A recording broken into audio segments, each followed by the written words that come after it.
Okay, so I'm happy to introduce our final marketing speaker for this evening, and that is Rose Robson. And Rose farms in Burlington County. And the first time I heard Rose speak was I was teaching an undergraduate class on farm management, and she gave like a very enthusiastic, inspiring presentation on marketing. So Rose, I'm glad you could join us for Annie's project. Yeah, thank you so much for having me. Hi guys, really excited to speak with you. So I'm going to share my screen real quick. All right, so marketing is something that I'm super passionate about. So here we go. We're going to talk about on-farm marketing, and we're going to talk about farmers market, marketing and sales. So first, a little bit of background about what we do now versus what we have done in the past, and we've pretty much done it all. So what we grow, we grow peaches, apples, donut peaches, quince, pawpaws. You may have never heard of them. They are our nation's largest native fruit. We do cut flowers, and we do some vegetables. At one point, I did inherit 150 chickens, and I did have a pastured egg production, which was just like, one person can only do so much in life. But I did love the chickens, and they were lovely, but they were gifted to me. I gifted them on to one of my friends in Hillsborough who does pastured egg production. They have a guardian, livestock guardian dog and everything. The chickens are living their best life. So that was short-lived. And also I think from your standpoint, I think a lot of what you're going to go through is figuring out exactly what you don't want to do. I think that's like a huge part of life, right? Like we're always like, I want to figure out what I want to do, but I think there's so much value in figuring out what you don't want to do. So that's just my tidbit on that. So our primary focus is you pick orchard fruit, you pick cut flowers, and unique, hard to find fruits. So the quince and the pawpaws, especially, so the pawpaws from a marketing standpoint have always done well. They're super niche. They have a cult following. People that are into pawpaws find us. People drive from hours away. People come from Virginia, from like Long Island. It's like absolutely nuts that they then come to our like little tiny, super anticlimactic farm. But it's amazing and it's so exciting. But for a long time, we would take quince and donut peaches, for that matter, to the farmer's market, and we would take them, and every week we would bring them home and throw them out. So it took us a long time to get people to try it and to find our customers and to position those products the correct way. Now we cannot possibly have enough donut peaches. We're still finishing up a new orchard that we put in. We started it last year. We're finishing it up this year. So I ordered 90 more donut peach trees, which is nuts. People are like frenzied over them. And now quince, we finally found our people. And we did that by actually partnering with Reckless Town Distillery. So something that was mentioned earlier was partnering with different businesses. So we partnered with Reckless Town Distillery. They did a quince cocktail. They are the most wonderful, kind people. Highly recommend, go get a cocktail from them. And from there, the quince really started to take off. And this point, and this past year, we actually didn't even have any quince to give them for cocktails because we were completely picked out. Like people were coming from all over the place for quince. So fun story on that. So what we have done in the past is, like I said, pretty much everything. So we've done farmers market 7 days a week. We've done CSA. We've done home delivery. We did packed boxes. We did a market style CSA, which if you're interested in a CSA, packing boxes is one of the truly most miserable things on planet Earth, unless you like that. I don't. So a market CSA is a great option. So yeah, ton of stuff that we've done in the past. So this is something that I kind of started a while ago, picking one word, but I didn't really vocalize it to our customers. I didn't really vocalize it to our staff. It was just kind of one thing that I just always had in the back of my mind. And then I started to be more vocal about it, especially this past year, more so internally with our staff and with our marketing person and our branding person. So our word is cute. because I'm cute, so my business should be cute. Our farm stand is purple and it's so cute. And so this one word sort of guides everything that we do.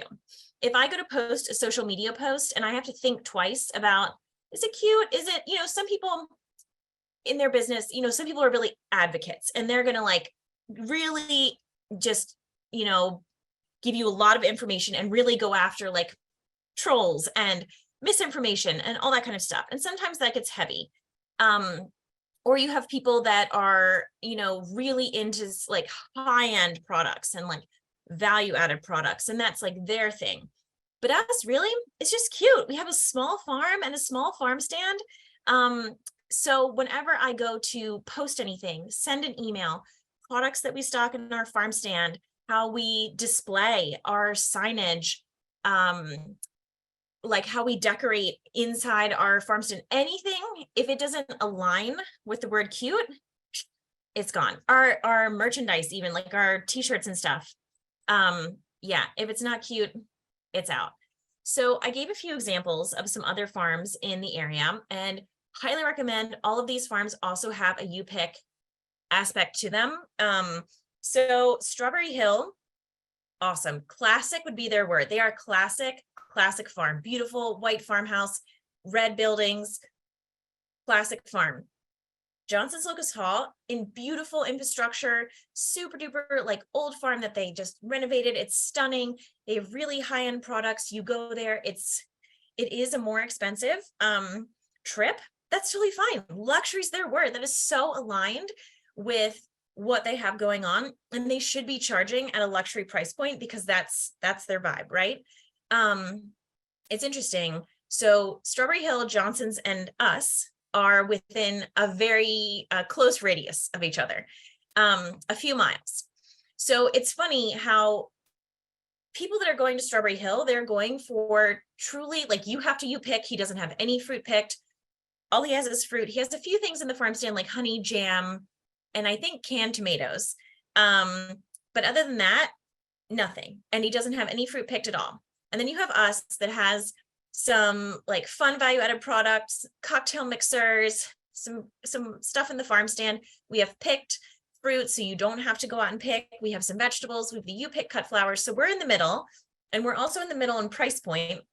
And then you have Johnson's, which is, every possible thing that you could want from a agritourism you pick farm experience, they have. So it's kind of funny. We get a lot of crossover. So people that go to Strawberry Hill will come to us, and people that go to Johnson's will come to us. However, I think it's a lot less likely that people from Johnson's would make the jump to Strawberry Hill, and that people from Strawberry Hill would make the jump to Johnson's, just because their price points aren't aligning, and their experience also is really far apart. So that's kind of a fun thing. And also, in thinking about your farm business, there is enough for everyone. There's enough to go around. And there's always enough to be a great neighbor and to always, think about the guy next door. All of us send people back and forth to each other like, hey, do you still have gala apples? I don't have any more. I'm going to send someone over. So I think that's a really important thing to keep in mind as well as you're moving forward in your business. Norris Hill Farm, they're in North Jersey. I would say family is huge for them.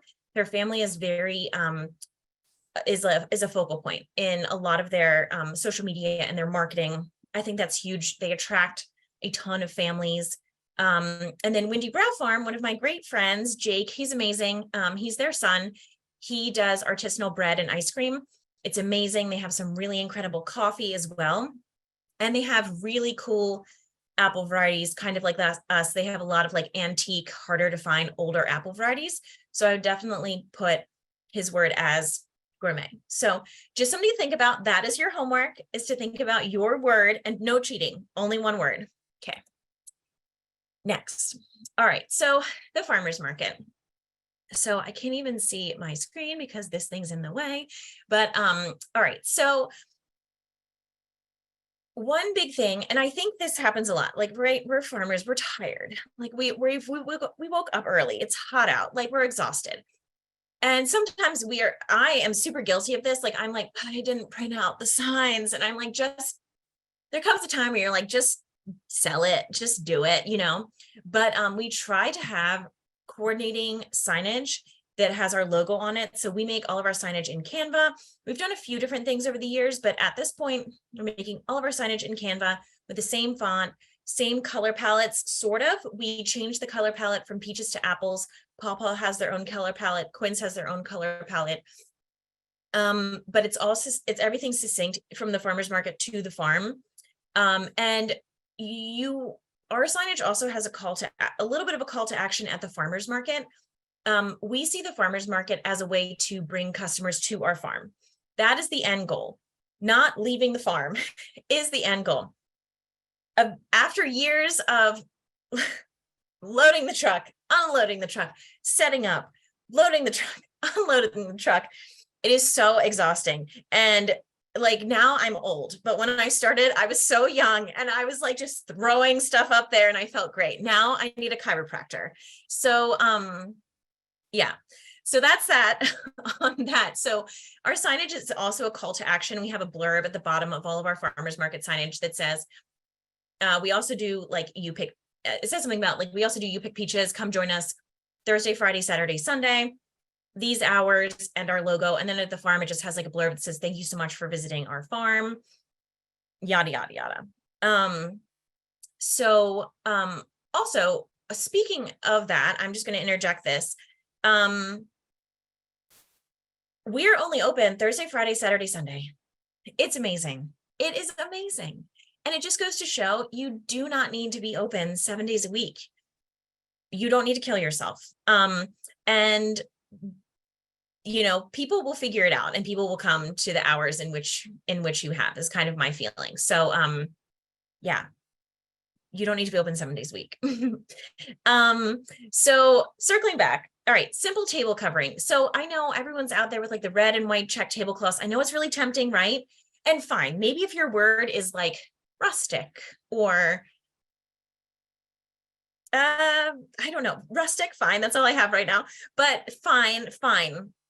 However, to me, the red check tablecloth just says backyard barbecue. It doesn't say we're here to make money. And like things that have all kinds of like patterns and tie-dye and tapestry and like all of that. It's actually like, there's been studies done that's actually distracting to the customer. And it's such a small detail, right? But I just literally want them to buy what's on my table. I want zero distractions. I don't want them to even think twice about the table covering. So we use black tablecloths. I think it really makes the produce pop on the tablecloths. And I know you're probably like, this is so insane that she's talking about tablecloths, but this is actually, it's important because, you know, when people are walking up from afar, you want this stuff that you have on your table to pop because, you know, at the farmer's market, you're probably not the only, like we are not, for example, the only person selling peaches. Everyone's selling peaches. We are the only people that grow them.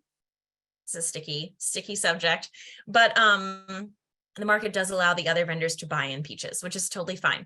But we want them, we like to just like pop. Like, I don't want people to be like, what is that sitting on her table? And like be squinting. No, peaches on a black tablecloth. I've thought about doing the purple. That's our logo color, a purple tablecloth, but right now we have the black ones. They're fine. They're not ripped. So we're just going to keep rolling with that. Marketing materials. So a little bit of my background before. So I grew up on the farm. I'm 4th generation farmer. However, I did leave the farm for a hot minute and I was a pharmaceutical sales rep and a medical device sales rep. So especially with pharmaceuticals, like you were always leaving something. Like I would never leave a doctor's office without leaving something, whether it be a sample, a piece of marketing material. So I think that's why I have this like obsession with marketing material. So sometimes we do a good job of this and sometimes we don't do a great job of this, but I try to always have like a postcard that has a nice photograph on it. Get professional pictures taken of yourself. People buy from people they know, like, and trust. You are the face of your business. And if that makes you uncomfortable, we're in an age where like everything's in your face, right? So it's harder to be a little bit behind the camera anonymous than it was, you know, say when my parents were farming, right? Like No one knew what they looked like. They didn't have their picture anywhere. But now people really like to connect. So spend the few $100. I have a bunch of photographer friends. They do it for like 100, 200, $300. Get some professional pictures, put it on your marketing material. Tell a little blurb about your story. And then with that, you can do a few things. You can do a call to action, like come visit us at our farm. You can even do a promotion, like a give to get, like spend $20, get $2 off, something like that. And email sign up, which is huge. You should have a sheet for people to sign up to your email literally everywhere you go. Email collection is so important because social media is completely all over the place. They change the algorithm every 5 minutes. You don't own that. So like that could go away tomorrow. And with your email list, that's a list that you own. That's a list that you have. And people that are willing to sign up for your email list are the people that are going to buy from you, right? Like now we guard our email so closely. Like I don't give that to anyone ever, unless I'm really interested. So those are the people that are going to show up for you and actually buy the product. Like someone who follows you on Instagram, like who follows me on Instagram in like Iowa, that's nice. But are you going to come buy anything? I'm working on some value added things and I have a few ideas, but at this moment, I don't have anything to ship. So that's just my thoughts on email list. You're going to see email list come up again. So yeah, a big piece of marketing is education. And I think this is oftentimes missed. Like people are just kind of out there like throwing things out when really, if you educate your customer, that goes such a long way because that customer is going to educate other people and it's kind of a trickle down effect. So a few things that we have done is last year I did a scavenger hunt at the farm through the peach orchard and it was fun. So I had a few of my friends that have kids. I don't know a thing about kids. So I brought in professionals to help me with this. So we had signs throughout the orchard that had a different clue and a fact and sort of took you around the orchard and then had you end up by the You Pick flowers, which is like an add-on thing for us. So it worked out really well. It was really fun. At each station, they got a letter that spelled out a word at the bottom. And that's how we knew that they completed it. And then they would get like a small prize at the end. So that was just a fun thing. And so not only was it educating, but it was also making You Pick peaches a little bit more of an experience. I mean, for me, it's different, right? Like if I need to pick 70 boxes of peaches, like I'm going out there and I'm picking them. Whereas, someone that's coming to You Pick, they're kind of meandering, they're not like on a mission, which I forget sometimes. But I think it's important to try to cultivate an environment where people want to spend more time at your business. The longer they're there, the more likely they are to spend more money. So especially if you have like a really nice farm stand with like a lot of products. I don't have that. I have like a wagon. But it's purple, so all good.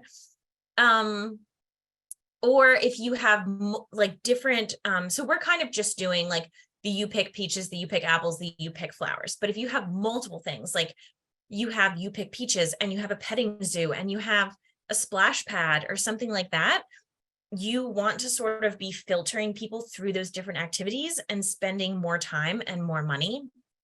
Also, the more time they spend, the more of an experience they're having, the more memory they're creating, the more likely they are to be taking pictures, tagging you in those pictures, and just sort of creating more of a conversation about their experience. So I just think that's really important. And a thing that we're working on this year, I'm meeting with our marketing. So I always have marketing ideas, but I always think this is another good thing. Like I have all these ideas, but I also think sometimes it's good to get an outside perspective. So one of the girls that has worked for us in the past, she had a big fancy job in New York City.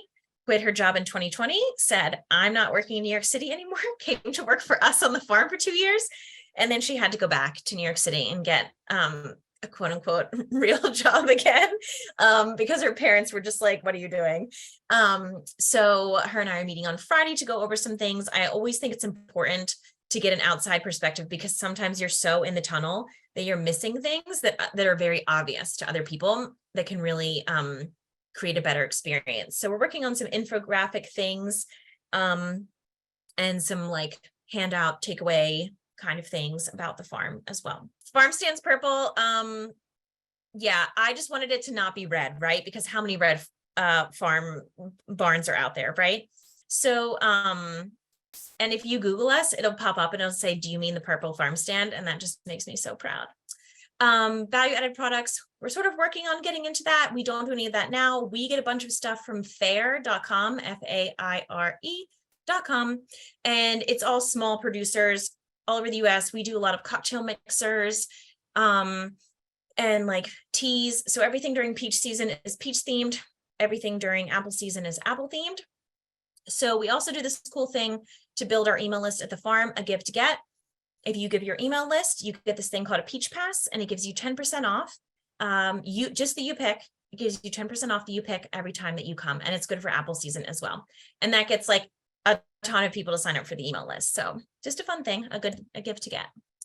Another big thing we focused on is like having people feel like, you know, be our guest kind of thing. So we have scratch and sniff stickers for the kids, peach themed and apple themed. We have pens, which are all just complimentary small water bottles. If people are dying of thirst, they're going to leave. We don't want that. And then just kind, approachable staff. And then if something's not working, make an adjustment. So an example of this is the You Pick flowers. So we've been doing that for a few years, and it was kind of just like there. We never got a lot of traction with it. In its defense, I didn't do a really great job of marketing it, and I just wasn't sure that I wanted to continue it. So last year we used to charge per stem. So last year I was like, this per stem thing is not working whatsoever. I was like, let's think about this. So I got these cups. They're bigger than a solo cup. We get them from the restaurant supply store, and we just charge people $10 a cup, which is pretty inexpensive, like definitely way too inexpensive. However, I just wanted it to be like an add-on, just one more thing, spend more time, create a more of an experience, tell your friends kind of situation. And holy cow, did it work?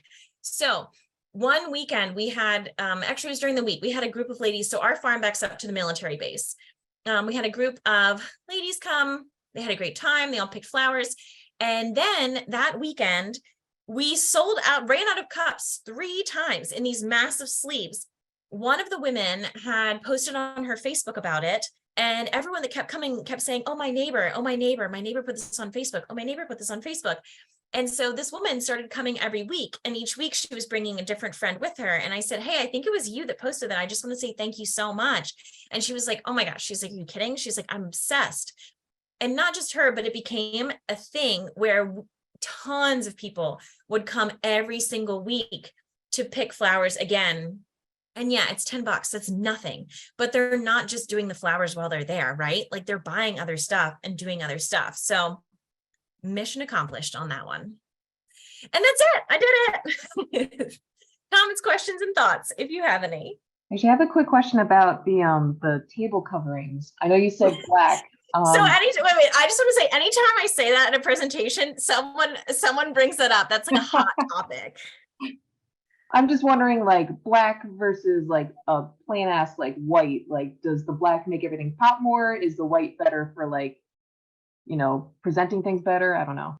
So I always think like a black background really makes things pop, because so I don't know what you're selling, but like what we're selling is super, like the peaches are super vibrant, and like the apples are like that red and the yellow and the green. So I think the black really makes it pop. Also, I cannot even fathom how dirty a white tablecloth would get. Like it just, like dirt is just everywhere. I can't even, like, even transporting it in the truck, it would be like destroyed. It would be the end. We'd be buying a new white tablecloth every week. But if you were doing like meat or something, maybe, I think with the red meat with like the white like label on it might be like really appealing when you're presenting the cuts to customers. Like that might be cool. And there's not like the dirt element. So I don't know, you could play around with that. Mhm.